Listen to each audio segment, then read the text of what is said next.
Le soir où Mara voulait disparaître, Cédar posa sa tête contre son genou, comme s'il refusait de la laisser tomber. Dans cette petite ville de montagne près de Flagstaff, tout le monde connaissait ce labrador noir au regard calme. Depuis l'accident de vélo qui avait brisé ses côtes et volé la vue de son œil gauche, Mara tremblait à chaque trottoir. Chaque fois qu'elle se figeait, Cédar poussait doucement sa main vers le laiton froid des rampes de boutique.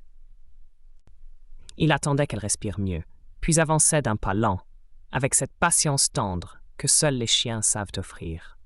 À la maison, il suivait Mara partout, le museau contre sa jambe, puis s'endormait roulé devant sa porte. Puis, Cédar commença à l'emmener chaque nuit derrière le vieux bowling, dans un parking oublié aux lumières fatiguées.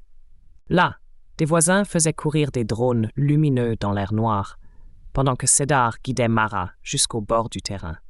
Elle ne comprenait pas pourquoi il insistait, surtout ce chien si fiable, si précis, presque solennel dans sa mission.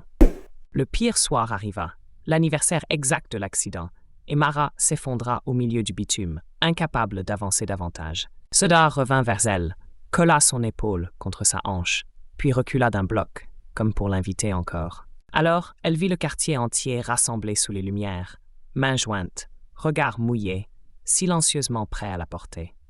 Mara lâcha le harnais, fit un pas seul, puis un autre, pendant que Cédar marchait près d'elle.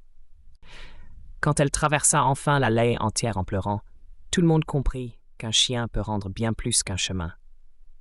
Il peut rendre la confiance, la dignité, et cette preuve immense que l'amour loyal ne nous lâche jamais.